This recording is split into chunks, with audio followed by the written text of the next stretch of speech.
Literally पेशंटला आश्चर्य वाटतं की एवढं सगळं नाडी परीक्षेतून कसं काय कळतं. आयुर्वेदात असं कुठलं पेन किलर आहेत का की काहीतरी त्रास होतोय आणि औषध घेतलं आणि 2-4 तासामध्ये एकदम ओके वाटलं? आजवर मला दवाखान्यात असे अनेक रुग्ण भेटले की त्यांच्याकडे 3-3, 4-4 फाईल्स आहेत आणि तपासण्या करून औषधं घेऊन सुद्धा फायदा झालेला नाही. नाडी परीक्षा ही आजारामागील मूळ कारणांना सांगत असते. जरी बाहेर म्हणलं जातं की आयुर्वेदिक औषधांचे साईड इफेक्ट्स नाही आहेत, तरी किडनी आणि लिव्हर याच्यावर लॉंग टर्म परिणाम आयुर्वेदिक औषधं करतात. कधी कधी त्या पेशंटना बोलताना म्हणतो की तुमच्या पूर्ण बॉडीचं स्कॅन हे नाडी परीक्षेद्वारे करतात. तुमच्या पचनसंस्थेत झालेले बिघाड हे सहजरित्या कुठल्याही स्कॅनमध्ये जाणवणार नाहीत किंवा ब्लड रिपोर्ट्समध्ये दिसून येणार नाहीत. प्रत्येक पेशंट आल्यानंतर पहिला प्रश्न मला विचारतो की डॉक्टर मला किती दिवसात बरं वाटेल आणि मी किती दिवसात बरा होईल.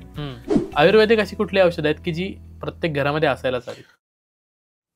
सप्रेम नमस्कार, विनंती विशेष द पोस्टमनवर तुमचं खूप खूप स्वागत आहे. मी तुमचा पोस्टमन सर्वेश. आज घेऊन आलोय आरोग्याचं पत्र.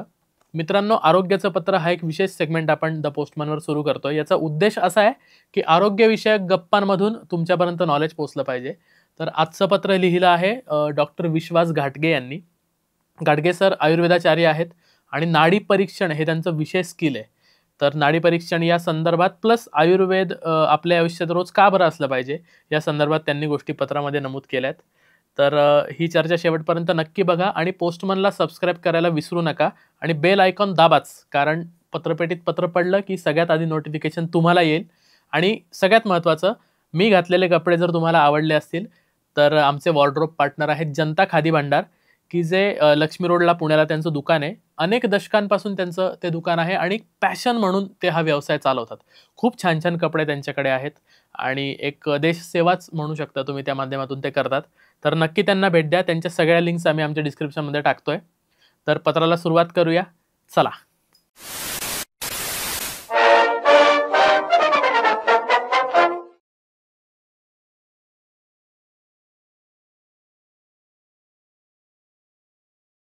डॉक्टर नमस्कार. नमस्कार. द पोस्टमन मध्ये तुमचं खूप खूप स्वागत आहे.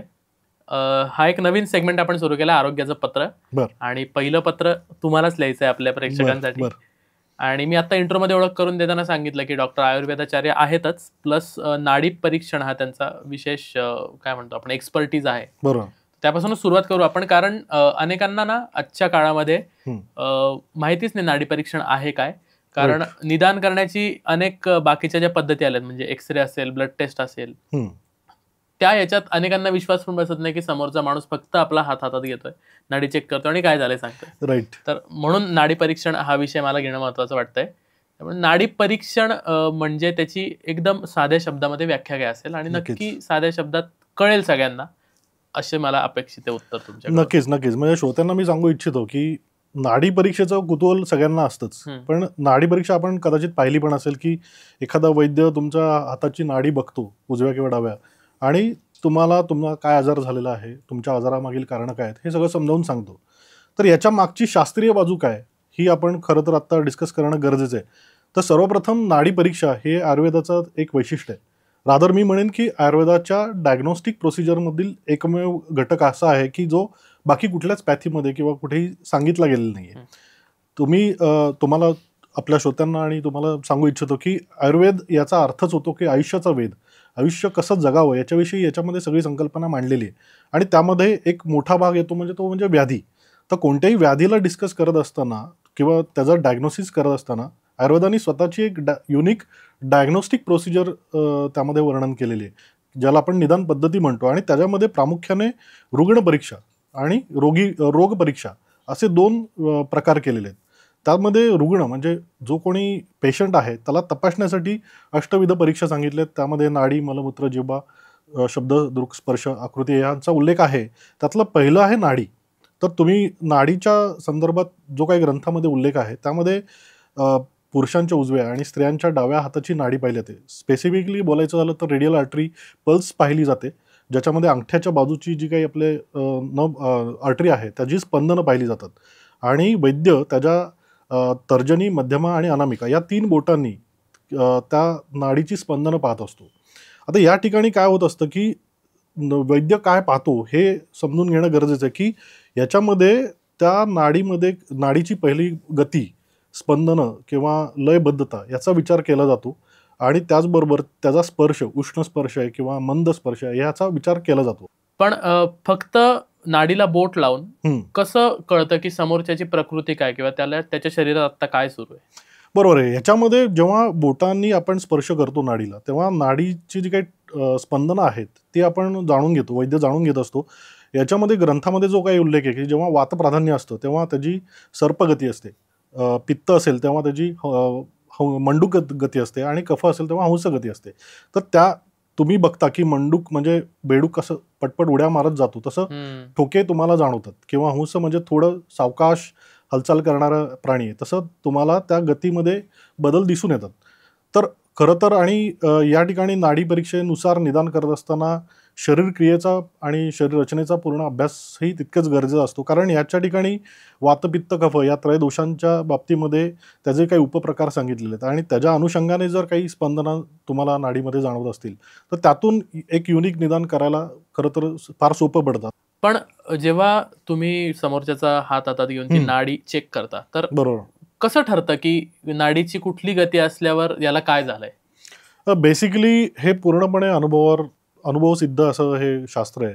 याच्यामध्ये तो वैद्याला किती अनुभव आहे त्यानुसार त्याचं ते डायग्नोसिस परफेक्ट होऊ शकतं. मी गेली 16 वर्ष नाडी परीक्षेशिवाय कुठलाही रुग्ण पाहिलेला नाही आहे आणि 16 वर्षात विविध अनुभव घेता घेता एक स्वतःचा तुमचा एक अभ्यास होत असतो आणि त्या युनिक स्पंदनांनुसार तुमचं डायग्नोसिस होत असतं. म्हणजे आता अगदी सहज सोप्या रीतीने आपण बऱ्याचदा असं दिसून आलं की दवाखान्यात एखादा पेशंट येतो सांधेदुखी घेऊन आणि नाडी पाहिल्यानंतर एक शंका व्यक्त केली जाते की बाबा तुमच्या बाबतीत कदाचित शुगर लेवल्स वाढलेल्या असू शकतात, ज्याचा परिणामस्वरूप तुमच्या सांध्यांना सूज येते किंवा सांधे दुखत आहेत. आणि तसं मी बऱ्याचदा सजेशन देतो आणि बऱ्याचदा शुगर लेवल्स वाढलेल्या दिसून येतात. हायपोथायरॉइडिझम पण किंवा thyroid related changes, endocrine related changes पण नाडी परीक्षेद्वारे सहजरित्या ओळखता येतात. प्रामुख्याने ज्या बोटाच्या ज्या भागांना स्पंदन अधिक जाणवत आहेत त्यानुसार आपण दोषांचं निदान करतो आणि आयुर्वेदशास्त्र इतकं सूत्रबद्ध आहे की तुम्हाला एकदा त्या दोषांचा अभ्यास झालेला असेल तर तुम्ही सहजरित्या निदान करू शकता. म्हणजे अगदी किचकट जे आज मेडिकल सायन्स समोर एक आव्हानात्मक आजार आहेत त्या आजारांच्या बाबतीत सुद्धा सहजरित्या निदान होतं. आता अगदी एक सहज सोपं उदाहरण सांगतो तुम्हाला की काही महिन्यांपूर्वी मुंबईच्या माझ्या ओपीडीला एक पेशंट आले होते. साधारणतः त्यांचं भेटल्यानंतर त्यांनी मला तक्रार एकच सांगितली की सर गेले 2 महिने प्रचंड विकनेस आहे, हातपाय प्रचंड दुखतात आणि मी 2 महिने झाले सुट्टी घेऊन घरीच आहे. व्यक्ती अतिशय थोडा आर्थिकदृष्ट्या दुर्बल होता, त्यामुळे त्याला काम करणं गरजेचं होतं आणि त्यासाठी ते गरजेचं होतं की बाबा, आणि मुद्दा हा होता की बाबा मी बऱ्याच तपासण्या केल्या आहेत खर्च करून सुद्धा पण निदानच होत नाही आहे. औषधं घेतली म्हणजे दर आठवड्याला मी जाऊन सलाईन लावतोय आणि तरीसुद्धा परत असं होतं की परत त्रास होतोय. तर या ठिकाणी डॉक्टर मदत करा का. नाडी पाहिली आणि त्याला म्हणलं अरे तुझ्या बाबतीत जीर्णज्वर हे निदान आहे, म्हणजे ताप कुठेतरी शरीरात मुरलेला आहे, तापाचा परिणाम शरीरावर आहे आणि काही सोपी औषधं त्याला दिली. म्हणजे अगदी सहज, म्हणजे आपल्याला सगळ्यांना माहिती असलेलं महासुदर्शन काढा मी सजेस्ट केला. माझ्याकडची काही औषधं दिली जी ज्वरावर काम करणार आहेत, ज्वरानंतर येणाऱ्या दुर्बलतेवर काम करणार आहेत. औषधं सुरू केली. एक्सपेक्टेड होतं की एक साधारणतः 15 दिवसांनी त्याला चांगल्या प्रकारे गुण मिळेल. पण आश्चर्य, 2 दिवसांनीच त्याचा क्लिनिकमध्ये फोन आला की सर मला खूप बरं वाटतंय, मी उद्यापासून कामावर रजू होतोय म्हणून. ह्या ठिकाणी नाडी परीक्षा जे तुमच्या ब्लड रिपोर्ट्समध्ये किंवा इव्हन एक्सरे, सिटी स्कॅनमध्ये सुद्धा ज्या गोष्टी जाणून येत नाहीत किंवा ओळखता येत नाहीत त्या गोष्टींचं निदान सुद्धा नाडी परीक्षेत करता येतं. ती काही स्पेसिफिक स्पंदनं नाडीचं तुमच्या बोटांना होणारा जो काही अनुभव आहे त्या अनुभवानुसार तुम्ही सहजरित्या निदान करू शकता. त्यासाठी तुम्ही अधिकाधिक एक्सपिरियन्स घेणं गरजेचं असतं आणि शास्त्राचाही तेवढाच बारकाईने अभ्यास करणं, त्या व्याधींच्या संप्राप्तीचं किंवा त्याची निर्मिती कशी झाली आहे, व्याधी कशामुळे उत्पन्न झाला आहे ह्याचा बारकाईने विचार करणं तितकंच गरजेचं असतं. आणि त्यामुळे सहजप्रमाणे आपण नाडी परीक्षेद्वारे अशा प्रकारच्या काही किचकट आजारांवर केवळ बोटांनी आपण नाडी पाहून सहजरित्या त्याचं निदान करू शकतो. पण नाडी जेव्हा तुम्ही चेक करता तेव्हा समोरच्याची प्रकृती वात पित्त कफ आहे इथपर्यंतच त्याचं निदान थांबतं की अजूनही डीप मध्ये जाऊ शकतो आपण की काय आजार झालाय त्याला, इतकं ऍप्ट नाडी परीक्षण? नक्कीच, खूप चांगला प्रश्न आहे हा खरं तर. कारण पेशंटचा एक पहिला प्रश्न हा नेहमी असतो की सर माझी प्रकृती कोणती आहे. तर प्रकृतीच्या पलीकडे खरं तर नाडी परीक्षेद्वारे विचार केला जातो की त्या व्यक्तीच्या शारीरिक कोणते बिघाड आहेत का, किंवा क्रियात्मक काही बिघाड झालेले आहेत का, मानसिक काही बदल आहेत का, ज्याच्यामुळे त्याच्या बाबतीमध्ये ही विशिष्ट लक्षणं उत्पन्न होतात, हे याचा आपल्याला नाडी परीक्षेद्वारे निदान करता येतं. म्हणजे केवळ दोषच नाही, तर त्याच्या इतर काही जी स्रोतस आहेत किंवा संस्था आहेत, अन्नवह संस्था आहे, अन्नपचन संस्था आहे, किंवा श्वसन संस्था आहे, किंवा हृदयाशी निगडीत बिघाड, ह्याच्या बाबतीत सुद्धा नाडी परीक्षेद्वारे सहजरित्या निदान करता येतं. आता या ठिकाणी बऱ्याचदा काय होतं की बऱ्याचशा पॅथीमध्ये फक्त लक्षणांना अनुसरून ट्रीटमेंट केली जाते, की बाबा सांधे दुखत आहेत म्हणून सांधेदुखीवरचं औषध दिलं जातं. पण मग सांधे का दुखतात याचा विचार केला जात नाही. आयुर्वेदामध्ये सांधेदुखीच्या बाबतीमध्ये पूर्णपणे एक्सप्लेन करताना त्यांनी सांगितलेलं आहे की सांधे हे वातदोषामुळे दुखतात, पण मग वाताबरोबर कधी कधी कफदोष वाढलेला असतो, किंवा पित्ताचाही परिणाम कधी कधी शरीरावर झाला असतो ज्या वातरक्तासारख्या केसेसमध्ये. तर त्याचा बारकाईने विचार आपण नाडी परीक्षेत करतो. त्याचबरोबर त्याच्या यकृताच्या निगडीत सुद्धा काही बदल झालेले असतील, किंवा त्याच्या बाबतीमध्ये काही घटक शरीरातले कमी झालेले आहेत का, याचं सुद्धा नाडी परीक्षेद्वारे सहजरित्या निदान करता येतं. आणि मगाशी मी उल्लेख केल्याप्रमाणे नको असलेले विजातीय घटक जर वाढलेले असतील, लाईक तुमच्या शरीरातील वाढलेले कोलेस्ट्रॉल किंवा वाढलेली साखर, हे सुद्धा निदान नाडी परीक्षेद्वारे सहजरित्या करता येतं. मोस्ट ऑफ टाइम्स ह्याच्यामध्ये नाडीमध्ये आम्ही जे बघतो ते म्हणजे पहिलं म्हणजे वात पित्त कफ या त्रयदोषांमध्ये कुठले दोष वाढलेले आहेत याचा विचार करतो. काही वेळेस त्याच्याबरोबर काही धातूंच्या बाबतीत सुद्धा विचार केला जातो की रस रक्त मांस याच्यापैकी कुठल्या धातूंमध्ये काही बिघाड आहे का, स्पेसिफिकली श्वसन संस्था, अन्नपचन संस्था किंवा मलमूत्र विसर्जनाच्या निगडीत काही बिघाड आहेत का, याचाही बारकाईने विचार नाडी परीक्षेद्वारे केला जातो. की म्हणजे लिटरली पेशंटला आश्चर्य वाटतं की एवढं सगळं नाडी परीक्षेतून कसं काय कळतं. तर एक संपूर्ण शास्त्र आहे. आता कुठला पण आजार त्रास होत असेल काय असेल तर डॉक्टर ब्लड रिपोर्ट किंवा एक्सरे वगैरे अशा माध्यमांचा वापर करतात. तर असे कुठले पेशंट्स आहेत की खरंच या बाबतीत उत्सुक आहेत नाडी परीक्षण करून घेण्यास, किंवा त्याला बाजूला ठेवून याच्याकडे वळणारे? हो, डेफिनेटली. म्हणजे आजवर मला दवाखान्यात असे अनेक रुग्ण भेटले की त्यांच्याकडे 3-3, 4-4 फाईल्स आहेत ज्याच्यामध्ये वेगवेगळ्या तपासण्या झालेल्या आहेत, आणि तपासण्या करून औषधं घेऊन सुद्धा फायदा झालेला नाही, असे अनेक रुग्ण आजवर आलेले आहेत. तर या बाबतीत काय घडतं माहिती आहे की जे ब्लड रिपोर्ट्समध्ये दिसतंय, सिटी स्कॅनमध्ये दिसतंय, एक्सरेमध्ये दिसतंय, त्यानुसारच ट्रीटमेंट केली जाते. पण त्याच्या पलीकडेही शरीरात काही काही वेळेस बदल घडत असतात, आणि त्याच्यामुळे सांध्यांच्या संदर्भात, त्वचेच्या संदर्भात काही लक्षणं शरीरात उत्पन्न होतात. म्हणजे टिपिकली बोलायचं झालं तर सोरायसिस सारख्या किचकट आजारांमध्ये किंवा काही दुर्धर किचकट त्वचाविकार, संधिविकारांच्या बाबतीत असे रुग्ण भरपूर बघायला मिळतात की त्यांना मग कुठेतरी एक आशा निर्माण झालेली असते की नाडी परीक्षेद्वारे त्यांचं निदान करता येईल. आता या ठिकाणी रुग्णाच्या बाबतीत काय अनुभव येतो माहिती का, की तो डॉक्टरांनी सांगितलं म्हणून ब्लड टेस्ट करतो आणि औषधं घेतो, काही काळ बरं वाटतं, किंवा काही वेळेस असं होतं की औषधं घेऊनही बरं वाटत नाही, आणि जेव्हा केव्हा औषधं थांबवण्याची वेळ येते तेव्हा परत त्याला आजाराची लक्षणं उत्पन्न व्हायला लागतात, आणि मग त्याला कुठेतरी एक निराशा यायला लागते की बाबा मी एवढ्या ब्लड टेस्ट केल्या, मी एवढे दिवस औषध घेतलं तरी देखील मला मदत झालेली नाही आहे, किंवा हा आजार पूर्णपणे गेलेला नाही आहे, मग हा आजार आता असाच राहणार का, किंवा काही काही वेळेस अगदी डॉक्टरांकडून सांगितलं जातं की बाबा तुला ही अमुक अमुक औषधं आयुष्यभर घ्यावी लागतील. तर त्या रुग्णांच्या बाबतीत मनामध्ये कुठेतरी येत असतं की बाबा मला औषधांना कुठेतरी पूर्णविराम द्यायचा आहे, विना औषध मला जगायचं आहे. त्यांच्यासाठी नाडी परीक्षा किंवा नाडी परीक्षेवर आधारित चिकित्सा ही डेफिनेटली कुठेतरी एक आशादायी ठरू शकते. याच्या बाबतीत बघायला गेलात ना तर नाडी परीक्षा ही आजारामागील मूळ कारणांना सांगत असते. त्यामुळे आजवर दवाखान्यात मला असे बरेच रुग्ण भेटायला आले की जे आयदर भरपूर टेस्ट करून आलेत आणि त्यांना नाडी परीक्षेद्वारे त्यांच्या या बऱ्या न होणाऱ्या किंवा त्यांना वाटणाऱ्या बरा नाही होणार असं वाटणाऱ्या आजाराला काहीतरी ट्रीटमेंट मिळेल म्हणून त्या अपेक्षेने आलेले आहेत.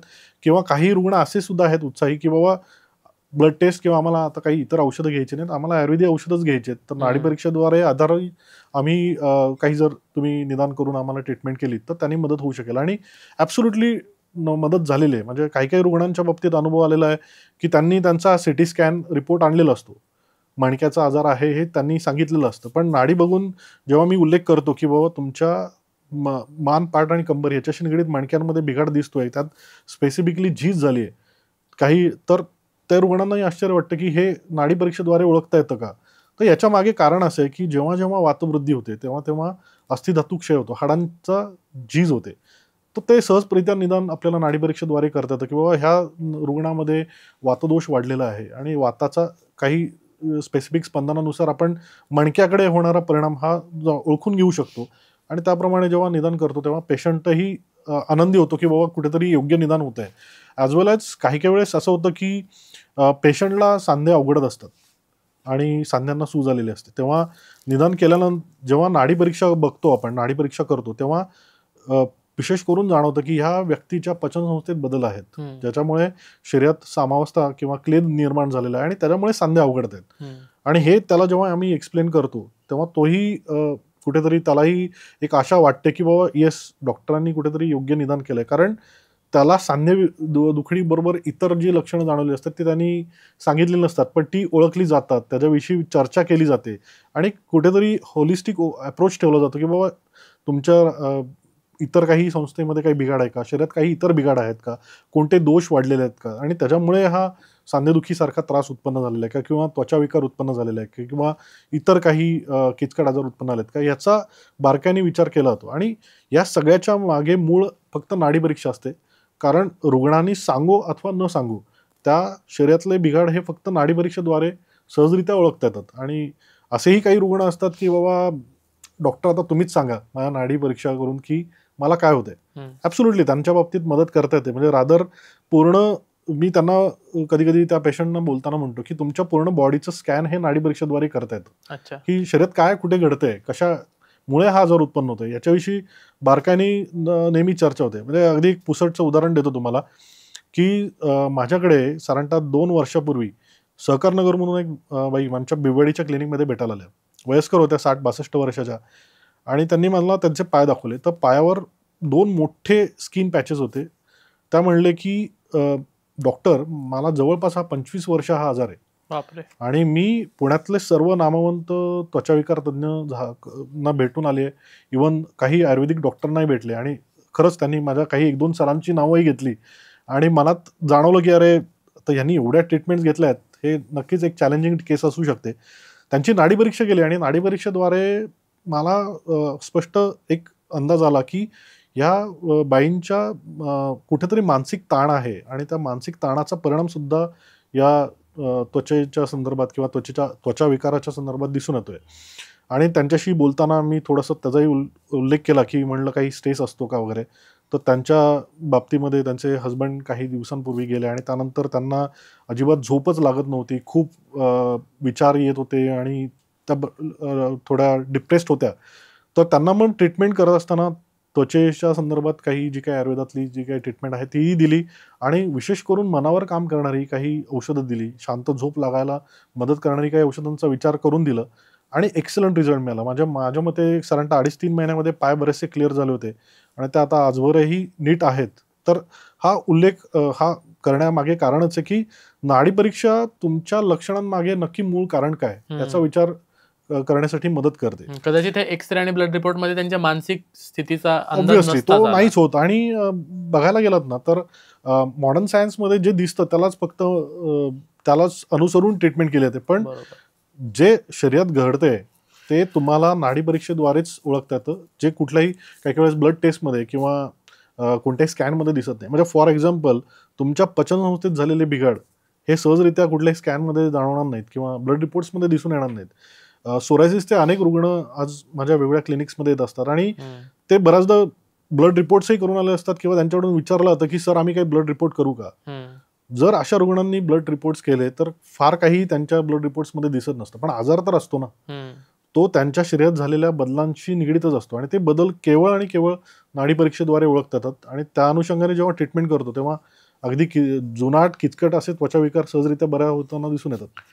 मला थोडं आयुर्वेदिक औषधांकडे यायचंय. जेव्हा आयुर्वेदिक औषधांचा विषय निघतो ना तेव्हा अनेक म्हणजे माझे आईवडील तर मला कायम सांगतात की तेच औषधं घेत जा, कारण ते स्वतःही घेतात आणि त्याचे साईड इफेक्ट्स नाही आहेत, त्यांना खूप चांगले त्याचे परिणाम आहेत. मी अजून नाही वळालेलो आयुर्वेदिक औषधांकडे, पण माझे काही ॲलोपॅथिक डॉक्टर असणारे मित्र म्हणतात की त्याचे पण साईड इफेक्ट्स आहेत. जरी बाहेर म्हणलं जातं की आयुर्वेदिक औषधांचे साईड इफेक्ट्स नाही आहेत, तरी किडनी आणि लिव्हर याच्यावर लॉंग टर्म परिणाम आयुर्वेदिक औषधं करतात. तर याच्या मागचं सत्य काय नक्की?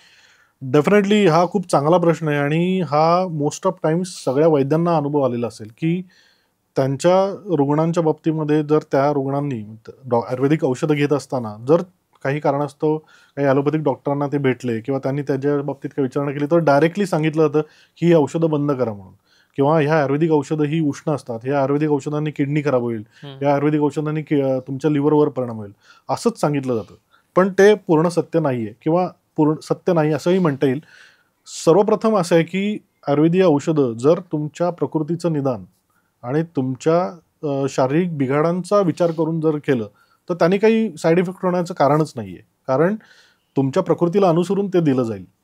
आणि दुसरं महत्त्वाचं म्हणजे जर आयुर्वेदीय ग्रंथानुसार, शास्त्रानुसार जर औषधांचं प्रिपरेशन असेल, शुद्ध स्वरूपातली ती औषधं असतील, तर 100% त्यांनी कुठल्याही प्रकारे साईड इफेक्ट होत नाही. काय असतं, प्रत्येक औषधाची मात्रा आणि म्हणजे सर्वप्रथम मी म्हणेन की प्रत्येक औषध निवडताना प्रकृतीचा अभ्यास केला पाहिजे, त्याच्या मात्रेचा त्या व्यक्तीनुसार विचार केला पाहिजे आणि किती काळ द्यायचा याचा विचार केला पाहिजे. जर या 3 घटकांमध्ये कुठे जर काही वैद्यांकडून निदान करताना काही कमतरता राहिली, त्रुटी राहिल्या, तर त्यांनी काही इल इफेक्ट्स होऊ शकतात, पण साईड इफेक्ट होण्याचे चान्सेस खूप कमी असतात.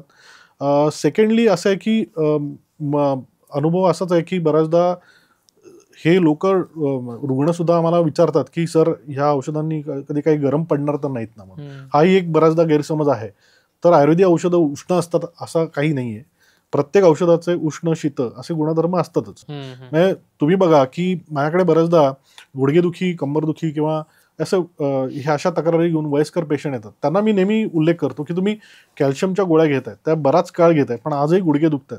याचं कारण काय की तुम्ही जे कॅल्शियम घेताय, कॅल्शियमच्या गोळ्या घेताय, ते कुठेतरी आर्टिफिशियली प्रिपेअर्ड कॅल्शियम टॅबलेट्स आहेत किंवा केमिकल कंपाऊंड्स आहेत, ज्याच्यातून तुम्ही विचार करता की बाबा मी 200 मिलीग्रॅम किंवा 250 मिलीग्रॅमची कॅल्शियमची गोळी घेतली तर माझ्या गुडघ्यांना मदत होईल. पण तुम्ही घेतल्याने ते पूर्णपणे ॲक्सेप्ट होतं का, शोषलं जातं का शरीरात? तर नाही. म्हणूनच त्या गुडघ्यांच्या बाबतीत, सांध्यांच्या बाबतीत सुधारणा दिसत नाही किंवा ती झीज भरूनही येत नाही, त्या लक्षणांमध्ये सुधारणा होत नाही. वेअरएज आयुर्वेदिक औषधांपैकी काही औषधं, काही गुटीवटी जर तुम्ही घेतल्या तर त्यांनी तुमच्या लक्षणात सुधारणा होताना दिसून येते किंवा हाडांमध्ये सुधारणा होताना दिसून येते, कारण ते ॲक्सेप्टेबल आहेत, ते ऑर्गॅनिक पद्धतीचे आहेत. आपल्या शरीराला जास्तीत जास्त ऑर्गॅनिक गोष्टींची गरज असते आणि त्या ऑर्गॅनिक स्वरूपातील औषधांचा वापर प्रामुख्याने आयुर्वेदात करत असल्यामुळे आयुर्वेदिक औषधांनी साईड इफेक्ट होतील किंवा होऊ शकतात याच्या बाबतीत मी पूर्णपणे नाही म्हणून असंच सांगेन, कारण ही पूर्णपणे ऑर्गॅनिक आहेत, व्यक्तीच्या प्रकृतीला अनुसरून सांगितली गेलेली आहेत. त्या ठिकाणी व्याधी किंवा आजाराची निर्मिती कशी झाली, कोणत्या दोषांमुळे झालेली आहे, त्या व्यक्तीचं ओव्हरऑल स्वरूप कसं आहे, त्याचं वय, त्याचं वजन, त्याचं राहणीमान, तो कुठल्या परिस्थितीत असतो, त्याचं बाकी जर काही पूर्व इतिहास बघितला किंवा त्याच्या कुटुंबातला इतिहास जर बघितला आणि त्यानुसार जर विचार करून ट्रीटमेंट केली तर 101% ती इफेक्टिव्हच ठरतात. त्यांनी साईड इफेक्ट्स काही होऊ शकत नाही. ॲलोपॅथिक औषधं घेण्याचं एक मुख्य कारण डॉक्टर की त्याच्यामध्ये पेन किलर्स असतात आणि इन्स्टंट रिलीफ मिळतो. म्हणजे गोळी घेतली की 2 तासात ओके. राईट. तर आयुर्वेदात असं कुठलं पेन किलर आहेत का की काहीतरी त्रास होतोय आणि औषध घेतलं आणि 2-4 तासामध्ये एकदम ओके वाटलं? खरं आहे. म्हणजे हा प्रश्न पण बऱ्याचदा पेशंट विचारत असतात की डॉक्टर तुमच्याकडे काही पेन किलर आहे का, किंवा माझ्या औषधांमध्ये काही पेन किलर वापराल, आयुर्वेदिक पेन किलर द्याल का? तर सर्वप्रथम आयुर्वेदामध्ये पेन किलर्स असतात का, तर ह्या प्रश्नाचं उत्तर नाहीच आहे. कारण बेसिकली कसं आहे की आयुर्वेद तुमचे सांधे का दुखतात याचा विचार करतं. पेन किलर्स काय करतात, तर तुमचे फक्त सांधेदुखी थांबवतं. सांधेदुखी हे एक लक्षण आहे किंवा तुम्हाला येणारा एक अनुभव आहे की तुमचे सांधे दुखा लागलेत, त्याच्या मागे काहीतरी सांध्यात बिघाड झालाय म्हणून ते दुखतात. जेव्हा तुम्ही पेन किलर घेता तेव्हा ते दुखणं तात्पुरतं थांबतं, पण सांध्यातले बिघाड दूर होत नाहीत. आणि रादर आयुर्वेदामध्ये त्या सांध्यातील बिघाडांचा विचार प्रामुख्याने केला जातो. ते सांध्यातले बिघाड जेव्हा दूर होतात तेव्हा सांधेदुखी थांबते. अर्थात या तुमच्या प्रश्नाला उत्तर देताना मी आपल्या श्रोत्यांना आणि सर्वांनाच, रुग्णांना पण मी हाच सल्ला देतो की जर खूप प्रमाणात दुखत असेल, काही म्हणजे ऑब्व्हियसली अपघात वगैरे झाला किंवा काही दुखापत, जखमा झाल्यात, तर या ठिकाणी सर्वप्रथम तुम्ही ॲलोपॅथिक पेन किलर्स किंवा त्या रिलेटेड औषधं घेणं गरजेचं असतं ते त्या ठिकाणी. पण ज्यांना बराच काळापासून सांधेदुखी आहे, विशेष करून संधिविकार किंवा संधिवात म्हणू आपण त्याला, की या संधिवातामध्ये सांधे अवघडत आहेत, सुजतात आणि दुखत आहेत, तर त्यांना जेव्हा बराच काळ जेव्हा पेन किलर घ्यावे लागतात तेव्हा त्या पेन किलर्स कुठेतरी अपायकारक ठरू शकतात. आणि त्यासाठी उत्तम उपाय आयुर्वेदामध्ये असतो की मग त्या वेदना कमी होण्यासाठी काय केलं जातं आयुर्वेदामध्ये, हा विचार नेहमीच रुग्ण करत असतात. तर ह्याच्या बाबतीत मी मगाशी उल्लेख केल्याप्रमाणे सांधे का दुखतात याचा विचार प्रामुख्याने केला जातो. सांधेदुखी कुठलीही उत्पन्न होण्यामागे आयुर्वेदिक ग्रंथामध्ये उल्लेख आला की जेव्हा केव्हा आपल्या शरीरात वात वाढतो तेव्हा तेव्हा त्या वाताच्या परिणाम स्वरूपच तुम्हाला सांधेदुखी किंवा कुठलीही वेदना उत्पन्न होत असते. म्हणजे अगदी पोटशूल म्हणजे उदरशूल किंवा पोटात दुखणं हे सुद्धा वाताशी निगडीत असू शकतं. तुमचे सांधे दुखणं हेही वाताशी निगडीत असू शकतं. तर त्या ठिकाणी ती काय वातदोष वाढलेला आहे त्याचा विचार करून ट्रीटमेंट केली तर डेफिनेटली ते दुखणं ते पेन्स कमी व्हायला मदत होते. आपण कुठल्याही घरात जरी गेलो तरी ॲलोपॅथिक औषधांचा एक डबा बरोबर, असतोच. म्हणजे सगळे औषधं जरी नसले तरी गेला बाजार क्रोसिन आणि कॉम्बिफ्लॅम हे तर डेफिनेटली असते. 100% असतेच. तर बरोबर आहे. आयुर्वेदिक अशी कुठली औषधं आहेत की जी प्रत्येक घरामध्ये असायलाच हवी? हा प्रश्न खरंच खूप सुंदर आहे. कारण मला नेहमी माझ्या इव्हन युट्यूबच्या कार्यक्रमात सुद्धा मी प्रत्येक आजाराशी रिलेटेड कोणती आयुर्वेदिक औषधं तुम्ही घेऊ शकता याचा नेहमीच उल्लेख करतो. कारण त्यातून कुठेतरी आयुर्वेदाचा प्रचार घराघरामध्ये होणार आहे. तर डेफिनेटली माझ्या पेशंट्सला, माझ्या श्रोत्यांना आणि भेटणाऱ्या व्यक्तींना मी नेहमी काही काही औषधांच्या बाबतीत माहिती देत असतो, जी तुम्ही स्पेसिफिकली घरात संग्रहित ठेवावीत. तर त्या बाबतीमध्ये जर आपण बघितलं तर 3 घटकांमध्ये विचार करू. एक म्हणजे गोळ्या, दुसरं म्हणजे काही चूर्ण आणि तिसरं म्हणजे काही लिक्विड्स किंवा काढे म्हणू आपण त्याला, अस्वरिष्ट म्हणू. तर सर्वप्रथम गोळ्यांच्या संदर्भात सांगायचं तर आपल्या सगळ्यांनाच माहिती आहे की सूतशेखर ही गोळी आपण ऐकली. सूतशेखर मात्रा म्हणतात काही जण किंवा सूतशेखर रस नावाने ती उपलब्ध आहे. तर ही खूप सुंदर औषधी आहे. ही सूतशेखर साधारणतः तुम्हाला जर पित्ताच्या तक्रारी होत असतील, अपचन होत असेल, विशेषतः हायपरॅसिडिटी किंवा याच्यामुळे मळमळणं किंवा तोंडाशी आंबट कडवट पाणी येणं किंवा उलट्या होणं यासारख्या तक्रारींमध्ये सूतशेखर फार उपयोगी पडणारी आहे. तर ती नेहमीच घरात ठेवा. सूतशेखर बऱ्याचदा डोकेदुखीमध्येही वापरता येते. त्याचबरोबर सूतशेखर ही बीपी कमी होण्यासाठी मदत होऊ शकते. पण डेफिनेटली हे तुमच्या जवळच्या वैद्यांच्या सल्ल्याने तुम्ही घेणं एक्सपेक्टेड असतं. पण एक सर्वसामान्य हायपरॅसिडिटी पचनाच्या तक्रारींमध्ये मळमळ उलटी थांबण्यासाठी सूतशेखर तुम्ही अगदी सहजरित्या घेऊ शकता. दुसरी त्याच पट्टडीतली कामदुधा रस नावाची गोळी आहे. ती घरात नेहमी ठेवा. जसं आपण जेलुसिल ठेवतो किंवा रॅन्टॅक किंवा पॅन 40 आजकाल फार फेमस गोळी आहे. तर त्याचप्रमाणे कामदुधा रस आहे की कामदुधा रस ही पोटाछातीतली जळजळ कमी करते. पित्तामुळे जर तुम्हाला पोटात गॅसेस धरत असतील तर ते कमी व्हायला कामदुधा रस उपयोगी पडते. इवन युरिनला लघवीला जळजळ होत असेल किंवा मूळव्याधीमध्ये त्या ठिकाणी जळजळ होत असेल तर त्यामध्येही सुद्धा कामदुधा खूप छान प्रकारे काम करणारी, पित्ताची उष्णता, दाह कमी करणारी अशी ही गोळी आहे. तिसरं आपण जर बघितलं तर आपल्याकडच्या लहान मुलांना कधी कधी सर्दी खोकला होतो, कफ खूप साठलेला असतो, घशाला सूज येते, टॉन्सिलायटिस होतो, टॉन्सिल्सला सूज येते. तर याच्यात खूप सुंदर उपयोगी पडणारी औषधी म्हणजे त्रिभुवन कीर्ती. त्रिभुवन कीर्ती आपण नेहमी घरात ठेवा. त्रिभुवन कीर्तीचा स्पेसिफिक रोल हा तापावर आहे. जेव्हा केव्हा ताप आलेला आहे तेव्हा त्रिभुवन कीर्ती घेतल्याने घाम येतो, तुमच्या पचनशक्तीवर त्याचा चांगला परिणाम होतो आणि लवकरात लवकर तुम्हाला फायदा होतो. बऱ्याचदा तापामध्ये तुमचं डोकेदुखी किंवा अंगदुखी होत असेल तर त्यामध्ये त्रिभुवन कीर्ती उपयोगी पडणारी आहे. विशेष करून घशाला येणारी सूज त्रिभुवन कीर्तीने कमी होते. जेव्हा केव्हा तुमच्या सांध्यांना सूज आली, सांधे अवघडले, त्यामध्ये सुद्धा त्रिभुवन कीर्ती उपयोगी पडते. डेफिनेटली वैद्यांच्या सल्ल्याने घेणं हे एक्सपेक्टेड असतं, पण तापासाठी वगैरे तुम्ही घेऊ शकता. आपल्यापैकी बऱ्याच जणांना मुतखड्याचा किंवा किडनी स्टोनचा त्रास अधूनमधून होत असतो. तर त्याच्यामध्ये गोक्षुरादी गुगुळ फार उपयोगी पडणार आहे किंवा चंद्रप्रभावट्टी त्यासारखी आहे. तर गोक्षुरादी गुगुळचा परिणाम कसा आहे की गोक्षुरादी गुगुळनी लघवीचं प्रमाण वाढतं. त्यामुळे ते मुतखडा, किडनी स्टोन रिलेटेड प्रॉब्लेम्समध्ये उपयोगी पडणार आहे की युरिन फ्लो कमी होतं. त्यांनी गोक्षुरादी गुगुळ घ्यावी, ती खूप छान आहे. इव्हन पायाला जर सूज आली असेल किंवा काही कारणास्तव शरीरावर सूज येते, ती सूज कमी व्हायला सुद्धा गोक्षुरादी गुगुळ अतिशय उपयोगी पडणारी आहे. त्याचबरोबर आपल्याला एक डे टू डे लाईफमध्ये बऱ्याचदा अपचनाच्या तक्रारी होतात, पोटात गॅसेस धरणं किंवा भूक मंदावणं किंवा जेवावंसंच वाटत नाही आहे, मळमळतंय. अशा व्यक्तींना शंखवटी ही अतिशय उपयोगी पडणारी आहे. शंखवटी घेतल्याने पोटातले गॅसेस कमी व्हायला डेफिनेटली मदत होऊ शकते. त्याचबरोबर काही काही वेळेस आता मध्यंतरी साथ होती आणि बऱ्याच जणांना घसा बसत होता किंवा काही आपल्यापैकी शिक्षक आहेत किंवा ज्यांना सतत मोठ्या आवाजात बोलण्याचं काम आहे, त्यांचं बऱ्याचदा घशावर अतिरिक्त ताण पडल्यामुळे घसा बसल्यासारखा वाटतो. तर त्यांना खदिरादी वटी उपयोगी पडू शकते.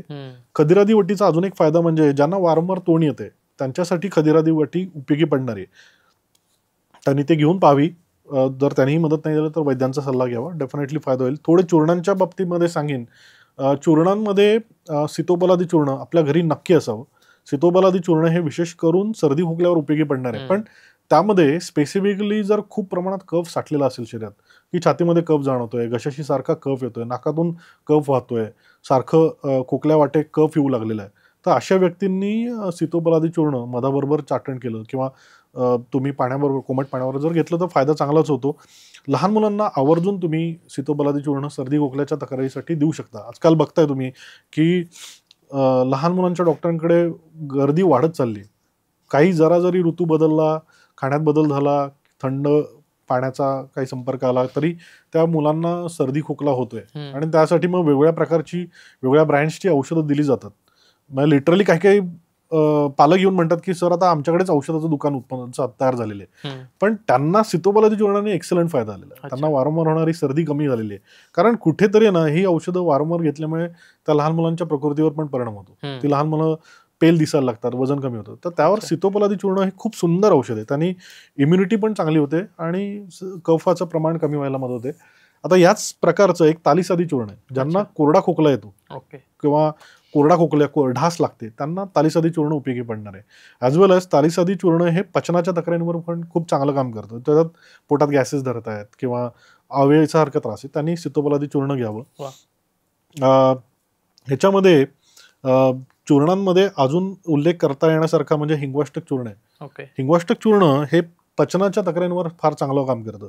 म्हणजे ज्याच्यात विशेषतः आतड्यांमध्ये गॅस वाटतं किंवा पोट फुगल्यासारखं वाटतं जेवल्यानंतर, ब्लोटिंग म्हणतो बरोबर, तर त्या ब्लोटिंग सारख्या तक्रारींमध्ये हिंगवाष्टक चूर्ण उपयोगी पडणार आहे. बऱ्याच जणांना जेवणाची इच्छाच होत नाही, थोडं खाल्लं तरी पोट भरल्यासारखं वाटतं, त्याने हिंगवाष्टक चूर्ण जरूर घ्यावं आणि ते स्पेसिफिकली जेवणा अगोदर थोड्याशा तुपाबरोबर जर घेतलं तर ते तुमची पचनशक्ती सुधारणार आहे, भूक वाढवणार आहे, पोटातले गॅसेस कमी करणार आहे. त्याचप्रमाणे लवण भास्कर चूर्ण पण त्याच थोडंसं पठडीतलं आहे, जे थोडंसं पचनासाठी उपयोगी पडतं. तुम्हाला नेटवर सहजप्रमाणे त्याची माहिती मिळून जाईल.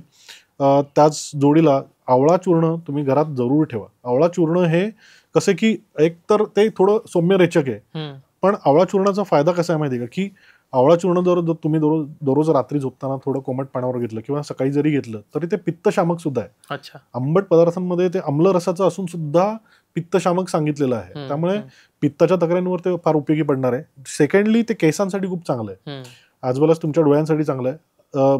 काही मॉडर्न जे काही संशोधन झालं, रिसर्च झाले, त्यामध्ये आवळ्यामध्ये व्हिटॅमिन सी भरपूर आहे, त्यामुळे तो एक अँटीऑक्सिडंट जो आपल्या डे टू डे लाईफमध्ये आपल्याला जे गरजेचं आहे किंवा एक जनरल आपलं हेल्थ चांगली राहावी म्हणून असं जे काही ज्यांना एक्सपेक्टेड आहे त्यांनी थोडा आवळा चूर्णाचं सेवन करावं. डेफिनेटली फायद्याचं आहे. आवळा चूर्ण व्हिटॅमिन सी असल्यामुळे उपयोगी पडतं आणि ते तुमच्या शरीरात कॅल्शियमचं ॲब्सॉर्प्शन सुधारतं. त्यामुळे ज्या ज्या व्यक्तींना थोडं सांधेदुखीचा त्रास आहे त्यांनी थोडासा आवळा चूर्ण घ्यायला हरकत नाही. ज्येष्ठमध चूर्ण हे तितकंच चांगलं आहे. ज्येष्ठमध चूर्ण सुद्धा रात्री झोपताना थोडंसं तुम्ही घेतलं तर सकाळी पोट साफ राहायला मदत होते.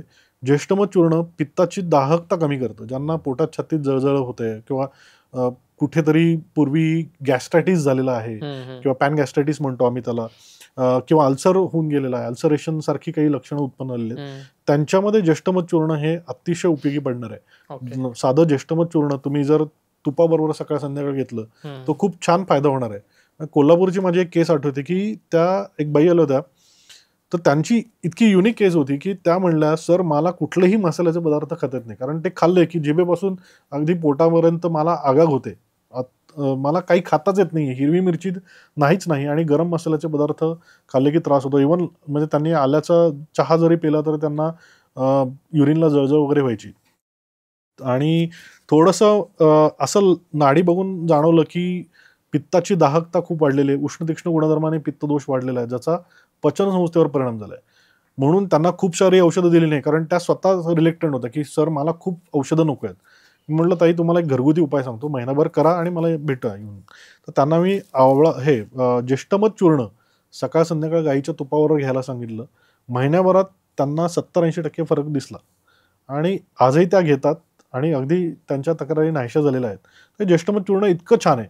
ज्येष्ठमध चूर्णाला डोळ्यांसाठी फार उपयोगी पडणार आहे. ज्या मुलांचे डोळ्यांचा नंबर वाढतो त्यांना ज्येष्ठमध चूर्ण द्या, किंवा ज्यांना गायनाची आवड आहे, गायन कला जे करणारे व्यक्ती आहेत किंवा उंच स्वरामध्ये जे बोलणार आहेत त्यांनी ज्येष्ठमध चूर्ण नियमित सेवन करावं. अगदी घसा बसला असेल तर ज्येष्ठमधाची काढी चघळून खा, ती खूप फायद्याची ठरते.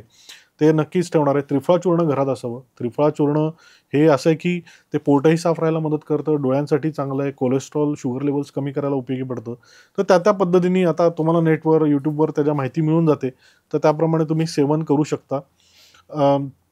अजून जर बघितलं तर अविपत्तिकर चूर्ण, हे अविपत्तिकर चूर्ण जे आहे ते पण आपल्यापैकी बऱ्याच जणांना माहिती असतं की अविपत्तिकर चूर्ण हे पित्तशामक आहे आणि त्याचबरोबर पोट साफ करायला उपयोगी पडणार. पण त्याचा एक युनिक गुणधर्म आहे की ते पोट साफ ठेवतं आणि पित्ताचा निचरा करतं. त्यामुळे कुठेतरी पचन संस्थेवर झालेला पित्ताचा परिणाम त्याने कमी व्हायला मदत होते. त्यामुळे ते डेफिनेटली ह्यापैकी काही जर तक्रारी आपल्याला वारंवार तुमच्या आयुष्यात होत असतील तर ती औषधं तुम्ही संग्रहित ठेवा.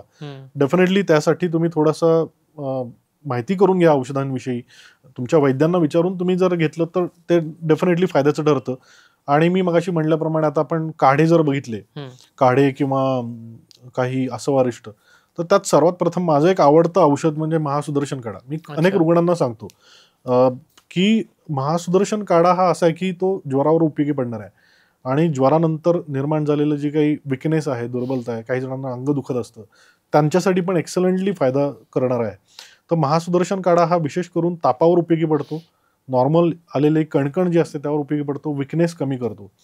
माझ्या अनेक रुग्णांच्या बाबतीमध्ये आता काही वेळेस असे होतात रुग्ण की काही दिवसांपूर्वी मला ताप येऊन गेला, मी औषधं घेतली, मी बरे झाले, पण आता अजूनही मला सांधे दुखतायत, थकवा वाटतोय. तो नाडीमध्ये जीर्णज्वर सहजरित्या ओळखता येतो आणि त्यांना बाकीच्या औषधांबरोबर नुसतं महासुदर्शन काढा दिला तरी 8 दिवसात त्यांना फरक दिसून येतो. म्हणजे मगाशी आपण जो उल्लेख केला पेन किलर्स, त्या पेन किलर्स न देता सुद्धा त्यांची अशा प्रकारची सांधेदुखी सहजरित्या या साध्या महासुदर्शन काढ्यांनी दूर करता येते. पण त्याला त्याप्रमाणे योजना करावी लागते. पण ते डेफिनेटली तुमच्या घरात तुम्ही राहू द्या. डेफिनेट असं पण लक्षात घ्या की लहान मुलांना तुम्ही वापरत असताना जर अगदी 102, 103च्या वरती ताप जातोय, 1-2 दिवसामध्ये ह्या औषधांनी ताप उतरणं आवश्यक असतं. जर समजा असं झालं की ताप उतरतच नाहीये तर मग लगेचच तुम्ही डॉक्टरांकडे जा. थोडं तुम्ही या औषधांचा वापर घरच्या घरी करत असताना त्या ठिकाणी त्या पेशंटच्या प्रकृतीचा विचार केला पाहिजे की तो खूपच तापलेला आहे आणि त्याला खूपच विकनेस आहे, अगदी बोलताही येत नाही आणि तरी तुम्ही फक्त महासुदर्शन काढ्यावर अवलंबून राहिलात तर ते चूक ठरेल. पण एक नॉर्मल बाबा त्याला जर अंग गरम वाटतंय आणि सर्दी झाली आहे किंवा काय, तर त्यामध्ये महासुदर्शन काढा डेफिनेटली क्रोसिन प्रमाणे काम करेल. अच्छा. आणि आयुर्वेदानुसार अशी कुठली औषधं आहेत का की एखाद्याला काहीच त्रास होत नाहीये पण दिवसाची सुरुवात या 2-3 गोष्टी घेऊन आपण करू शकतो? जसं अनेक लोक असतात की ऍसिडिटी झालेली नाहीये पण सकाळची सुरुवात ऍसिडला गोळीने करून टाकतात जेणेकरून ऍसिडिटी होणार नाही. तर अशा अनुषंगाने माझा प्रश्न होता की कुठली अशी औषधं आहेत की ज्याने आपण सकाळची सुरुवात करू शकतो, ज्याने आपला दिवस चांगला जाऊ शकतो? पण ज्येष्ठमध चूर्ण आहे. ज्यांना पित्ताच्या तक्रारी आहेत, मी म्हणलंच मगाशी की त्यांनी ज्येष्ठमध चूर्णाचं नियमित सेवन करावं. मगाशी आपण चर्चा करत असताना कोळ्याचा उल्लेख तुम्ही केला की कोळा सुद्धा अतिशय उपयोगी पडणार. कोळ्याचा रस घेतल्याने तुम्हाला B12 भरपूर मिळतं, ते एक उत्तम डिटॉक्सिफिकेशन करणार आहे, पचन प्रक्रिया सुधारणार आहे, त्याचं कुठेतरी बुद्धिवर्धक असं पण काम होतं. त्यामुळे कोळ्याचा रस तुम्ही घेऊ शकता किंवा इव्हन सकाळी सकाळी तुम्ही अशा प्रकार पचनाच्या तक्रारींसाठी धने जिरे यांचा काढा घेऊ शकता. बऱ्याचदा ज्या व्यक्तींना अपचनाच्या तक्रारी होत आहेत किंवा ऍसिडिटीच्या तक्रारी होतात त्यांनी थोडं सुंठ आणि धने पावडर हे पाण्यात उकळून त्याचा जर काढा घेतला सकाळी सकाळी तर त्यांनी पचन प्रक्रिया चांगली राहते, त्यांनी भरपूर मदत होते. हा औषधांचा विषय झाला जे आपण बाहेरून आणून आपल्या घरात ठेवणार. बरोबर. पण आपलं स्वयंपाकघर हे पण एक दवाखान्यापेक्षा कमी नाही असतं. म्हणजे आजीबाईचा बटवा वगैरे हे शब्द तर आपल्याकडे आधीपासून आहेत. तर स्वयंपाकघरातली कुठली अशी व्यंजन आहेत की जी आपण घेऊ शकतो छोट्या छोट्या तक्रारींसाठी? डेफिनेटली म्हणजे आयुर्वेदामध्ये जे जे निसर्गात उपलब्ध आहे त्याचा औषध म्हणून वापर केला गेलाय, कारण तो फार निसर्गाशी निगडीत असलेला असं हे वेद आहे आणि ज्या ज्या गोष्टी नैसर्गिक आहेत त्यांचा विचार आयुर्वेदीय औषधांमध्ये आणि प्रकृती स्वास्थ्यासाठी केला जातो. आणि त्यातल्या त्यात भारतीय जे काही आपली आहार पद्धती आहे आणि आहारामध्ये आपण ज्या काही गोष्टी वापरतो त्या सगळ्याच औषधी गुणधर्माच्या आहेत. त्यामुळे कुठेतरी इतर देशांपेक्षा आपल्या देशामध्ये व्याधी क्षमत्व चांगलं आहे पेशंटचं असं मी म्हणेन. आणि त्यातल्या त्यात सर्वप्रथम मी उल्लेख करेन ते म्हणजे मसाल्याचे पदार्थ. मसाल्याचे सर्व पदार्थ हे कुठे ना कुठे तुमच्या आरोग्यदायीच ठरतात, आरोग्याला कुठेतरी मदत करणारेच असतात. तर अगदी याच्या बाबतीत सुरुवात करायची झाली तर सुंठ हे सर्वोत्तम औषध आहे. त्याला विश्व भेषज म्हणलेलं आहे की सर्व आजारांवर काम करणारं असं हे औषध. त्यातल्या सर्दी खोकला अंगदुखी याच्यावर आपण सुंठीचा वापर करतो. सुंठ जर तुम्ही दररोज सकाळी अगदी चिमूट 2 चिमूट जर तुपावर चाटण केलं तर पचन प्रक्रिया चांगली राहते, शरीरातल्या दोषांचं निराकरण व्हायला मदत होते. काही काही जण डोकेदुखीला सुंठीचा लेप देतात, त्यालाही म्हणजे अगदी बारीक रेष जरी तुम्ही केली तरी त्याचा फायदा होऊ शकतो. त्याचप्रमाणे दुसरे आहे मिरी पावडर ही कफाला कमी करणारी आहे. त्यामुळे जर तुमचं नाक बंद आहे किंवा खूप प्रमाणात कफ साठलेला आहे तर थोडंसं मिरी चूर्ण अगदी चिमूटभर किंवा 2 चिमूटभर तुम्ही मधावर चाटण केलं तरी कफाचा जो काही साठलेला कफ आहे तो कमी व्हायला, ती स्रोतसं मोकळी व्हायला मदत होते. याच्या जोडीलाच तुम्ही जर तुम्हाला स्किन ॲलर्जी होत असेल, म्हणजे ज्याच्यामध्ये रॅश येतात, पित्ताच्या गांधी अंगावर उठतात, अशा व्यक्तींनी थोडंसं चिमूटभर मिरी चूर्ण थोडं तुपाबरोबर जर चाटण केलं तर त्याने मदत होते. पण या ठिकाणी काय की तुम्हाला पित्ताचे दाहकतेचे काही त्रास नाही येत नाही याचा पण विचार करावा लागतो. मुळव्याध किंवा पायल्ससारखा त्रास असलेल्या पेशंटनी मिरीचा वापर फार सांभाळून करावा. सुंठीचा पण वापर तसंच सांभाळून करणं गरजेचं आहे. तिसरा आहे हळद. आपल्याला आता सगळ्यांनाच माहिती आहे की अँटी कार्सिनोजेनिक ड्रग आहे किंवा भरपूर त्यामध्ये घटक आहेत, पण हळद ही स्वतःहूनच कफघ्न पण आहे. त्यामुळे आपण लहान मुलांना बघतोच की खोकला झाला असेल तर हळद आणि दूध देतो. त्या ठिकाणी हळद ही कफाचं त्याच्या थोडी उष्ण गुणधर्माची असल्यामुळे त्या कफाला विलयन करतं, पातळ करायला मदत करतं. आणि दूध हे थोडंसं स्निग्ध स्वरूपाचं असल्यामुळे काय होतं की सहजपणे त्याला बाहेर पडण्याला उपयोगी पडतात आणि ताबडतोब फायदा होतो. हळद तुम्ही मगाशी उल्लेख केल्याप्रमाणे ज्या ज्या व्यक्तींना आरोग्य आपलं चांगलं राहावं अशा अपेक्षा आहे, अशा व्यक्तींनी नियमित थोड्या हळदीचं आणि दुधाचं सेवन दररोज केलं तर त्यांचं आरोग्य चांगलं राहायला मदत होणार आहे. हळद ही उत्तम कोलेस्ट्रॉल आणि शुगर लेवल्स कमी करणारी आहे. तुमच्या लिव्हरवर काम खूप चांगलं होतं त्याचं, त्यामुळे तुम्ही त्याचा वापर करू शकता. चौथा आहे तमालपत्र. आपल्यापैकी बऱ्याच जणांना अगदी 30-40 नंतर कोलेस्ट्रॉल लेवल्स वाढलेल्या दिसून येतात, ट्रायग्लिसराइड्स वाढलेले असतात. तर अशा व्यक्तींनी दररोज सकाळी एक सारंटा कपभर कोमट पाणी, त्यामध्ये 2 चिमूटभर तमालपत्रची पावडर घालून ते थोडं झाकून ठेवा आणि नंतर सकाळी सकाळी अनशापोटी प्या. हे एक्सलंटली फायदा करतं, तुमच्या शुगर लेवल्स कोलेस्ट्रॉल लेवल कमी करायला उपयोगी पडू शकतं. आता बाकी जर बघायला गेलात तर थोडंसं इतर सहजपणे फ्रीजमध्ये असलेल्या गोष्टीमध्ये कोथिंबीर आहे. कोथिंबीर ही पित्ताचं दाहकता कमी करणार आहे. ज्यांना युरिनला जळजळते किंवा पाईल्ससारखा त्रास होतो अशा व्यक्तींनी कोथिंबीरीचा रस घ्यावा. कोथिंबीरीचा रस हा तुमचं हिमोग्लोबिन वाढायला मदत करतो. कोथिंबीरचा रस हा पोट साफ राहायला मदत करतो. आता पोट साफ होण्यासाठी बरेच जण सकाळी सकाळी बडीशेप पाण्यात उकळून त्या बडीशेपचा काढा घेतात, तो तसा उपयोगी पडणार आहे. बडीशेप ही जेवणानंतर खाल्ल्याने काय होतं की तुमच्या पचनाला चालना मिळते आणि एक तर मुख दुर्गंधी दूर होतेच, पण त्याचबरोबर लाळ चांगल्या प्रकारे उत्पन्न व्हायला मदत होते. त्यामुळे बडीशेपचा तसा वापर करू शकता. बडीशेप ही वातशमन करणारी, त्यामुळे पोटदुखीवर पण उपयोगी पडते. बडीशेपचा अर्क बाजारात मिळतो. तो बडीशेपचा अर्क तुम्ही जर पाण्यात घालून घेतलात किंवा तर त्यांनी पोटदुखी कमी व्हायला मदत होते. काही जण बाहेरून त्याचा लेप देतात, त्यांनी पण फायदा होतो. काही वेळेस बडीशेपचा अर्क हा सर्दी खोकल्यासाठी मुंगाला वापरतात, त्यांनी फायदा होतो. जिरे हे तसेच आहेत की जिरे तुम्ही जर भाजलेले जिरे जेवल्यानंतर चावून खाल्ले तर पोटात होणारे गॅस कमी व्हायला मदत होते. जिरे हे ज्या स्त्रियांचं नुकतंच बाळंतपण झालेलं आहे, प्रसूतीनंतर दूध चांगल्या प्रकारे यावं ह्याच्यासाठी पण फार उपयोगी पडणार आहे. जिरे हे पिरियडच्या दरम्यान होणारे पोटदुखी असते, कंबरदुखी असते, ते कमी करायला पण उपयोगी पडतं. त्याचप्रमाणे मेथ्या आहेत, मेथीदाणे. हे मेथीदाणे आपण सगळं ऐकतो की कोलेस्ट्रॉल आणि शुगर लेवल्स कमी करायला उपयोगी पडतात. तर बरेच जण असे आहेत की रात्री भिजत ठेवतात आणि सकाळी सकाळी ते घेतात पाणी उकळून वगैरे. तर मेथीदाणे मी बऱ्याचदा, काही माझ्याकडे महिला येतात की ज्यांना पिरियड्स इरेग्युलर आहेत, त्यांना मी मेथी, हळीव, ओवा, जिरे यांचं मिश्रण रेग्युलरली घ्यायला सांगतो. तर त्यांनी त्यांचे पिरियड्स रेग्युलर व्हायला मदत होते. मेथीदाणे किंवा हळीव याच्या बाबतीत मी सांगेन की याच्यामध्ये ना बघितलं सीड्स भरपूर आहेत, बारीक बारीक बिया असतात त्यामुळे ज्या स्त्रियांमध्ये ओव्ह्युलेशन कमी होतं आणि ज्यांचे पिरियड्स इरेग्युलर आहेत किंवा PCOD आहे, अशा स्त्रियांनी जरूर ह्याचा सेवन करावं. ह्यानी स्त्रीबीज निर्मिती व्हायला मदत होते हळीव किंवा मेथी दाण्यांनी. तर ते फक्त कसं की तुमच्या प्रकृतीनुसार थोडं वैद्यांना विचारून तुम्ही घेतलं तर बरं असतं, पण त्यातल्या त्यात PCOD सारख्या केसेस आहेत किंवा ज्या स्त्रियांमध्ये ओव्ह्युलेशन नीट होत नाहीये त्यांच्यासाठी मदतीचं आहे मेथीदाणे किंवा हळीव घेणं. त्याचा नक्कीच त्या बाबतीत मदत होऊ शकेल. अजून इव्हन आपल्या घरामध्ये तुळस असते, तुळशीचं पान दररोज सकाळी एक चावून खा. तुळशीचं पान हे तुमच्या श्वसनसंस्थेवर खूप चांगलं काम करणार आहे. म्हणजे रादर मी म्हणेन की प्रत्येक लहान मुलाला तुम्ही दररोज सकाळी खायला द्या. कारण आता तुम्ही बघताय की कोविड नंतर आता साथीचे आजार सतत येत आहेत किंवा येऊ शकतात, तर त्या दरम्यान आपलं रोगप्रतिकारशक्ती चांगली ठेवायची तर तुळशीचं पान नेहमीच चावून खा. ते उत्तम रोगप्रतिकारशक्ती निर्माण करणार आहे आणि आयुर्वेदानुसार तुमच्या श्वसनसंस्थेवर काम करणार आहे. त्यामुळे तुळस आहे. जास्वंद, मी काही काही रुग्णांना बीपी कमी करण्यासाठी हिबिस्कस टी म्हणून एक प्रकार परदेशात वापरला जातो, खूप हो. तर हिबिस्कस टी घेऊ नका, पण मात्र तुम्ही काय करा की जास्वंदाची 1-2 पानं, जास्वंदाच्या फुलाची 1-2 पाकळ्या गरम पाण्यात भिजत ठेवा 10 मिनिटं आणि नंतर ते पाणी प्या. ते तुमचं बीपी कमी करायला मदत करतं. त्या जास्वंदाची पानं, ज्यांना तोंड वारंवार येते किंवा तोंड आलेलं आहे, काही खाताच येत नाही, अशा व्यक्तींनी जास्वंदाची पानं जर चावून खाल्ली, त्याचा चोथा करून थुंकून दिलं, तर तोंड आलेलं कमी व्हायला मदत होते.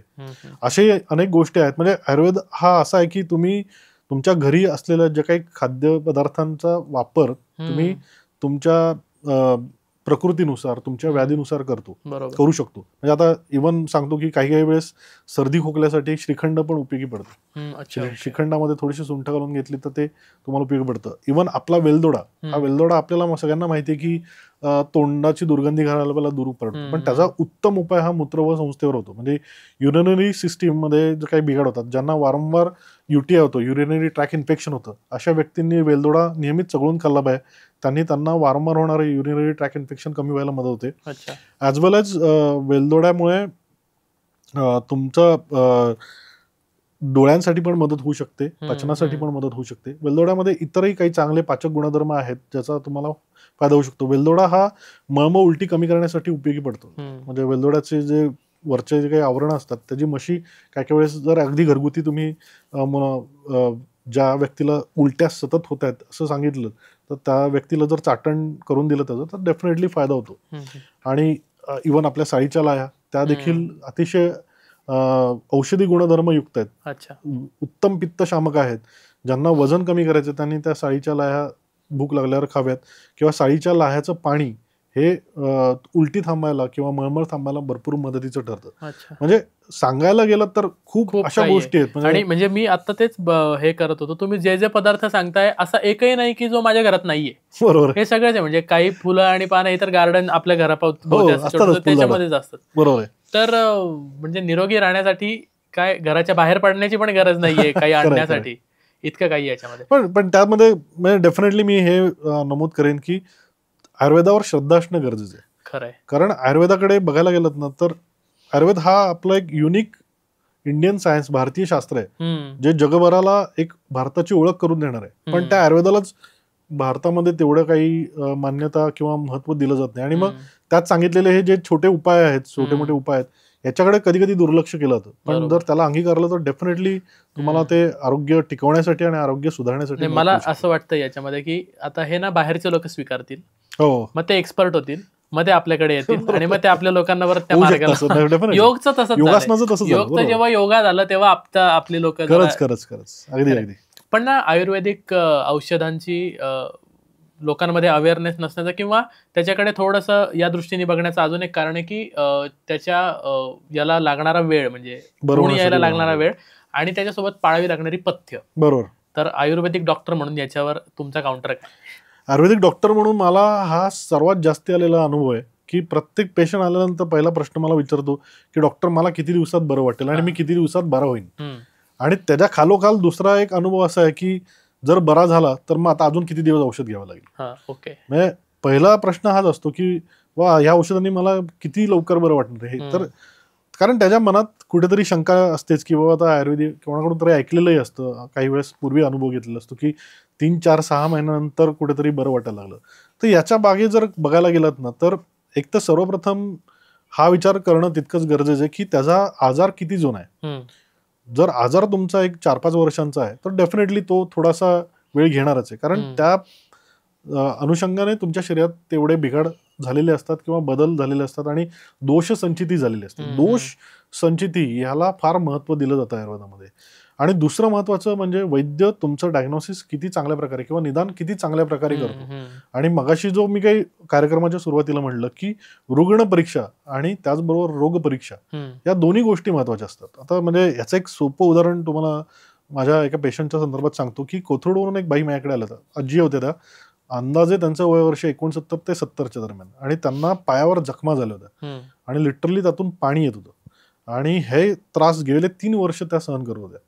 तर या ठिकाणी 3 वर्षाचा आजार, आणि त्यामुळे त्यांची मुलगी काळजीत होती की हिला एवढा त्रास होतोय, पायाला सूज देखील आली, तर ह्याला तुम्ही काहीतरी मदत करा. कारण त्यांचा असं त्रास होता की रात्रीची झोपही लागत नव्हती, कारण चादर जरी लागली तरी त्यांना दुखत होतं ते, एवढ्या प्रमाणात तो दाह होता.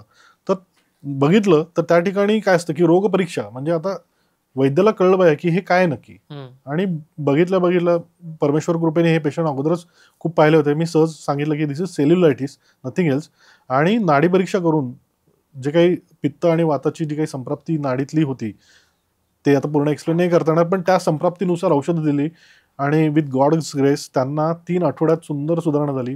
दीड महिन्याच्या कालावधीमध्ये जखम पूर्णपणे कोरड्या झाल्या, शांतपणे झोपू लागल्या. तर या ठिकाणी अगदी 3 वर्षाचा आजार हा दीड महिन्यात सुद्धा आटोक्यात येतो.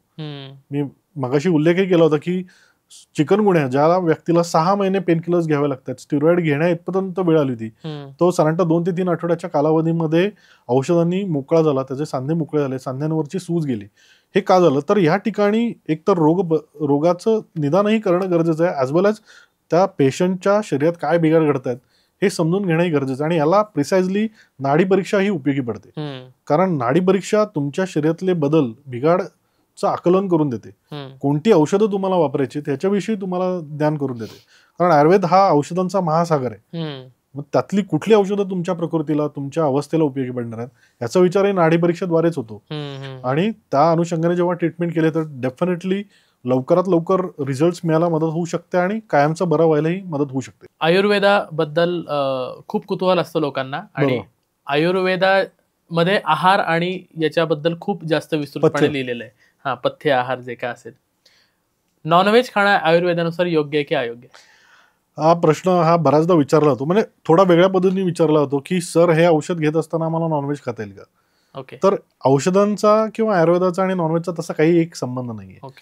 हा तुमच्या पर्सनल चॉईस आहे की कोणी शाकाहारी आहे, कोणी मांसाहारी आहे. आणि आयुर्वेदामध्ये तसं काही निषिद्ध आहे किंवा हे खाऊ नये असं काही सांगितलेलं नाही. त्यांनी ग्राम्य आहाराचं विचार केलेला आहे की अमुक अमुक काळामध्ये काही काही गोष्टींचं सेवन करू नये, तर त्यामध्ये कधी कधी मांसाहाराचाही उल्लेख आलेला आहे. पण असं पूर्णपणे त्याला नको नाही असं काही म्हणलेलं नाहीये. हे पर्सनल चॉईसनुसार तुम्ही त्याचं सेवन करू शकता. पण तुम्हाला जर काही व्याधी असेल आणि त्या व्याधीला जर हे बाधाकारक असेल तर डेफिनेटली ते टाळावं. आता आणि असंही नाहीये कधी की बाबा तुम्ही आता आयुर्वेदिक औषधं घेताय म्हणून ते खाऊ नये, कारण हे कुठेही अध्यात्माशी रिलेटेड नाही, हे आरोग्यशास्त्र आहे. या आरोग्यासाठी जे जे आवश्यक आहे त्या व्यक्तीच्या लहानपणापासून सवयीचं आहे ते त्यांनी सेवन करावं, काही हरकत नाही. अच्छा, म्हणजे आम्ही जे ऐकलं होतं आतापर्यंत की आयुर्वेदामध्ये मांसाहार निषिद्ध आहे असं कुठे काही नाही, असं अजिबात नाहीये. कारण अजिबात नाही. हा व्हिडिओ बघून अनेक जण एकमेकांना पाठवणार आहेत ते. बरोबर आहे. त्यामुळे गैरसमज क्लिअर झाले. आणि म्हणजे रादर आहे ना की काही ग्रंथांमध्ये कुठल्या काळामध्ये कुठल्या मांसाचं सेवन करावं किंवा प्राण्याच्या कुठल्या घटकाचं सेवन करावं याचा देखील उल्लेख आलेला आहे. अच्छा, पण शेवटी त्या काळातलं होतं, हे फार पुरातन शास्त्र आहे. पण ऍज पर माय नॉलेज तरी असं कुठेही उल्लेख नाही की बाबा हे खाऊ नये. पण नक्कीच आता पहिल्यांदा तुम्ही जो एक पॉइंट मांडला होता की पथ्य आणि आहार याला आयुर्वेदामध्ये फार महत्व आहे. की आपणही ऐकलंय लहानपणापासून की बहुतेक आजारांची सुरुवात ही पोटापासून होते असं म्हटलं जातं. मग पोटाचा विचार केल्यावर आहार हा आलाच. आपण जे काही खातोय त्याचाच परिणाम आपल्या शरीरावर आणि मनावर होत असतो. त्यामुळे इन दॅट वे जर तुम्ही मांसाहार अधिक करत असाल तर त्याचा मनावर कुठेतरी दुष्परिणाम डेफिनेटली होऊ शकतो. रादर तुम्ही बघू शकता की ज्या व्यक्तींचा अतिरिक्त मांसाहार आहे, सेवन आहे, ते थोडेसे एक अग्रेसिव्ह नेचरचे व्हायला लागतात किंवा त्यांना उष्णता वाढलेली जाणून येते, काही उष्णतेशी निगडीत बिघाड होतात, काही त्याशी निगडीत बिघाड होऊ शकतात. ऑब्व्हियसली हे त्या प्रकृतीच्या आणि पचनशक्तीच्या निगडीत त्याप्रमाणे दिसू शकतं. पण हे जर बघितलं तर आमच्याकडे येणारा हा व्यक्ती हा व्याधी घेऊन आलेला असतो, त्याला काहीतरी त्रास होत असतो. तर त्या त्रासाच्या अनुषंगानेच आहाराचं नियोजन केलं जातं आणि त्यानुसारच त्याला पथ्य सजेस्ट केलं जातं. त्यामध्ये मोस्ट ऑफ टाइम्स नॉनव्हेज खाऊ नका असं सांगितलं जातं त्या आजाराच्या अनुषंगाने. ओके, जर तुम्हाला आजार नाही तर यू कॅन चॉईस एनिथिंग. तर आणि त्यामुळे या प्रश्नाचं उत्तर देताना मी कुठेही नाही असं म्हणणार नाही. ओके. जर तुम्ही निरोगी आहात तर तुम्हाला जे आवडतंय, जे तुमच्या आरोग्याला सुटेबल आहे, ते डेफिनेटली तुम्ही खाऊ शकता. क्या बात आहे. तुमचा आयुर्वेदातला इतका विस्तृत अनुभव आहे. आता बरोबर. 17-18 वर्षापासून तुम्ही हे काम करताय. तुम्ही स्वतः संशोधन करून काही औषधं बनवलीत, तर कुठली ती औषधं आहेत आणि कुठल्या कुठल्या रोगांवरची आहेत हे आम्हाला जाणून घ्यायला आवडेल तुमच्याकडून. हो, म्हणजे थोडंसं मी जे काही चिकित्सा करतो ही विशेष करून माझ्याकडे येणारे जे पेशंट आहेत ते मेडिकली चॅलेंजिंग जे डिसऑर्डर्स आहेत त्याच्या बाबतीमध्ये जास्ती करून येतात. त्यामध्ये त्यातल्या त्यात संधी विकार आणि त्वचा विकाराचे पेशंट जास्त आहेत. पण त्याचबरोबर लाईफस्टाईल रिलेटेड जे डिसऑर्डर्स आहेत, लाईक हायपोथायरॉइडिझम आहे, डायबिटीस आहे, किडनी रिलेटेड प्रॉब्लेम्स आहेत, यासारखे रुग्ण पण तितक्याच प्रमाणात असतात. आणि त्याच्या अनुषंगाने खरं तर औषधांची निर्मिती केलेली आहे. औषधांची निर्मिती करताना मी थोडंसं प्रिसाइजली असं सांगेन की औषधांचं संशोधन करण्यापेक्षा मी एक चिकित्सा पद्धती विशेष करून संशोधित केलेली आहे, ज्याला मी बोलताना नाडी चिकित्सा म्हणतो. नाडी चिकित्सा हा शब्द कुठेही कुठल्याही ग्रंथामध्ये नाहीये, पण नाडी परीक्षेवर आधारित चिकित्सा असंच मी त्याचा उल्लेख करीन. आणि त्याचा प्रामुख्याने मग या ठिकाणी फक्त रुग्णाचे लक्षणं काय आहेत एवढं समजून घेऊन ट्रीटमेंट न करता लक्षणांमागील कारण नाडी परीक्षेद्वारे समजून घेऊन ट्रीटमेंट केली जाते, ज्याच्यामुळे ज्या व्यक्तींना वेगवेगळ्या प्रकारे औषध उपचार आणि बराच काळ पथ्य सांभाळून किंवा काही नियम पाळून सुद्धा फायदा झालेला नाहीये, त्यांना डेफिनेटली त्या नाडी परीक्षेवर आधारित संशोधित औषधांचा फायदा होतो. ऑब्व्हियसली या ठिकाणी काय आलं की 16 वर्षांमध्ये एक टिपिकली अनुभव आलेला आहे की बाबा अमुक अमुक लाईन ऑफ ट्रीटमेंट वापरल्यावर पेशंटला फायदा होतो. फॉर एक्झाम्पल, माझ्याकडे एक इंदोरवरून बाई आल्या आणि त्यांची तक्रार सतत डोकेदुखी ही होती आणि त्याबरोबर बाकी छोट्या मोठ्या तक्रारी होत्या, पण त्यावेळेस त्या इतक्या त्रस्त होत्या की त्या माझ्याशी नीट बोलूही शकत नव्हत्या. कारण त्यांचा अनुभव असा होता की कधीही प्रवास केला की त्यांना कमीत कमी 2 दिवस सर्व पडदे लावून अंधाऱ्या खोलीत राहावं लागायचं, इतक्या प्रमाणात डोकेदुखी, मायग्रेनचा त्रास व्हायचा आणि कधी कधी त्याबरोबर मळमळ, उलटी यासारख्या तक्रारी होत्या. तर त्यांना मी माझ्याकडच्या फक्त 3 गोळ्या दिल्या आणि त्यांना म्हटलं, ताई तुम्ही हे 8 दिवस घ्या, 8 दिवसानंतर परत एकदा भेटा, आपण ठरवू काय ते. आणि होपफुली जर थोडासा डोस मी त्यांना वाढवून दिला होता, म्हटलं होपफुली याआधी तुम्हाला लवकरात लवकर फायदा होईल. पण इतकं सुंदर ते औषध त्यांना लागू पडलं की त्यांना त्या दिवशी ते गोळी घेतल्यानंतर पुढच्या 2 तासातच डोकेदुखी थांबली आणि त्या म्हणलं फॉर द फर्स्ट टाइम मला इतक्या क्विक रिझल्ट रिलीफ मिळालाय मायग्रेन सारख्या तक्रारीमध्ये. तर या ठिकाणी काय की औषधं संशोधित करण्यापेक्षा त्यांचे जे लाईन ऑफ ट्रीटमेंट मी संशोधित केलेली आहे आणि ती वापरल्याने पेशंटला लगेचच फायदा होऊन जातो. कधी कधी मायग्रेन सारखी अगदी सर्वसामान्य तक्रार आहे की जी लिटरली 2-3 तासामध्ये विदाउट एनी पेन किलर्स थांबायला मदत होते आणि मोस्ट ऑफ टाइम्स ती कायमची जायलाही मदत होऊ शकते. खरं तर आयुर्वेदाबद्दल आणि नाडी परीक्षणाबद्दल जे गैरसमज होते किंवा काहीच माहिती नव्हती त्याबद्दल आज मला खूप माहिती मिळाली आणि द पोस्टमनवर तुम्ही आलात त्याबद्दल धन्यवाद. यातले काही 2-3 मुद्दे असे आहेत की ज्याच्यामध्येच अजून एक लॉंग लेंथ पॉडकास्ट होऊ शकतो. तर 2-3 मुद्द्यांवर आपण पुन्हा चर्चा करायला भेटूया, कारण हे वरवरचं आता आपली चर्चा झाली अनेक गोष्टींची. तर खूप खूप थँक्यू आणि पुन्हा भेटूया. Thank you so much. नमस्कार. तर मंडळी, हे होतं आरोग्याचं पत्र जे तुमच्यासाठी लिहिलं होतं डॉक्टर विश्वास घाटगे यांनी. त्याच्यामध्ये आपण नाडी परीक्षणावर चर्चा केली, आयुर्वेदाबद्दल चर्चा केली, आपल्या घरात काय औषधं असतात याबद्दलची चर्चा होती. हे पत्र तुम्हाला कसं वाटलं आम्हाला नक्की कळवा आणि द पोस्टमनला सबस्क्राईब करायला विसरू नका आणि बेल आयकन नक्की दाबा, जेणेकरून पत्रपेटीत पडणारं पत्र पडलं की सगळ्यात आधी तुम्हाला मेसेज येईल. खूप खूप धन्यवाद. कळावे तुमचाच पोस्टमन सर्वेश.